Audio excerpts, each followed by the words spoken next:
Hey everyone, welcome back. I'm David Weber, broker-owner with State Property Management right here in Central Florida. If you own a rental property in the Orlando area, or really anywhere in Florida, I want to talk with you about something that's been hitting all of us in the wallet lately: property insurance. Since 2020, premiums have gone absolutely through the roof. In some cases, landlords have seen their costs double or even triple, and that's if they could even find coverage. So today, I want to break down to you what actually happened, why insurance costs got so high, what the state government did about it, and why we're finally starting to see signs of hope. This isn't just a rant. I want you to walk away from this video with a better understanding of where we've been, where we're headed, and what you as a landlord or investor can do to protect your properties and your bottom line. Let's start with the basics. So why did insurance rates in Florida explode over the last few years? Well, the obvious culprit is the weather. Florida's always been storm prone, right? Hurricanes, flooding, tropical storms. We know the deal. The stretch from 2020 through 2022 was particularly rough. Big storms brought big damage, and that meant big payouts for insurers. Some companies just couldn't keep up. They faced massive losses, and one by one either went under or pulled out of Florida altogether. But believe it or not, that wasn't the biggest issue. The real driver behind the spike in insurance rates: lawsuits and fraud. And a lot of it started with roofing contractors. Here's what was happening. After every major storm, not only hurricanes, but local thunderstorms, which are very common on summer afternoons, some roofing companies would go door to door offering free roofs. They'd ask homeowners or landlords to sign an assignment of benefits, which basically handed control of your insurance claim over to them. Then they'd jack up the estimate, file inflated claims, and if the insurer pushed back even a little, the lawyers would swoop in with lawsuits. At one point, Florida had over 70% of all the property insurance lawsuits in the entire country, even though we only accounted for about 8 or 9% of the actual insurance claims. It wasn't just a few bad apples, it was a whole system built around exploiting legal loopholes, and that legal abuse was costing insurers billions. Naturally, they started charging more to cover the risk, or stopped writing policies here altogether. And guess who got stuck with that bill? You got it, we did. The landlords and property owners who play by the rules. All right, so we know why it happened. But what did the state actually do to fix it? Well, after a lot of kicking the can down the road, Florida lawmakers finally stepped in around late 2022 and throughout 2023.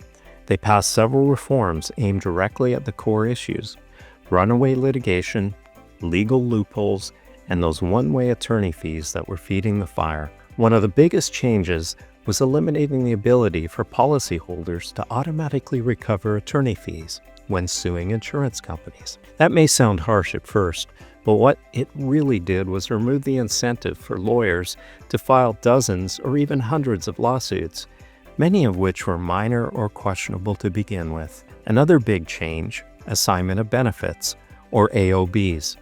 This was a practice of contractors having policyholders sign over their insurance benefits so the contractor could deal with the insurance company directly. It opened the door to abuse and inflated claims.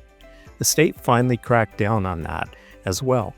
They also tightened deadlines, reformed Citizens Insurance, which is a state-backed insurer of last resort, and created incentives to attract more insurance companies back into the Florida market. These weren't small tweaks. These were big structural reforms aimed at bringing the market back from the edge, and for a while, we weren't sure if it was going to work. But now, here in 2025, we're starting to see some encouraging signs. Insurers are returning, premiums are beginning to stabilize, and while prices are still high, no one's denying that right now, the sharp upward spiral seems to be slowing down. Some landlords are even seeing slight reductions in their premiums, especially if they've done the work to make their properties more resilient. Work such as newer roofs, wind mitigation, hurricane straps, impact windows. In fact, in some cases, the inspection credits alone are making a noticeable difference. It's not just about the policy anymore. It's about how well you maintain your property and how you prepare for the next storm. Hey, just so you know, we work with landlords just like you all the time, helping out with everything from dealing with vendors to handling routine maintenance. If you're feeling a bit overwhelmed or just want some expert backup, that's what we're here for at State Property Management. Reach out anytime. We'd love to see how we can make your job as a landlord a whole lot easier. So, what can you do as a Florida landlord or investor in light of all this? First, shop around. I personally, over the years, like to be loyal to one company. However, prices rose so much that I personally decided to shop, and boy, I'm sure glad I did. I finally learned not to let your policy auto-renew without comparing rates. There are new players entering the market, and some are offering better deals to win your business. A little bit of effort here can save you a ton. Second, take property conditions seriously. Insurance companies are giving real consideration to the age of your roof, the type of windows and doors you have, and whether or not you've done a wind mitigation inspection. These things matter more than ever. Third, and this is a big one, work with a knowledgeable Florida-based insurance broker, someone who understands the current market, the reforms, and the underwriting standards in your area.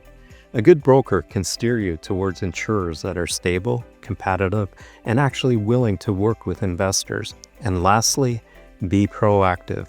This market is still evolving. Stay informed, talk to your broker at least once a year, and don't be afraid to switch carriers or ask tough questions. So, to wrap things up, yes, the past few years have been frustrating. It's been tough watching insurance costs climb while coverage options shrink. But thanks to these reforms, we're turning a corner. It's still not cheap, but it's becoming manageable again. And for landlords, that's a win. Thanks for spending a few minutes with me today. If you found this helpful, I'd love if you subscribed, gave this video a like, and shared your own insurance experience in the comments. What have you seen? Have your rates gone up, stabilized, come down a bit? Let's talk about it. Until the next time, I'm David Weber with State Property Management. Stay safe, stay sharp, and I'll see you in the next video.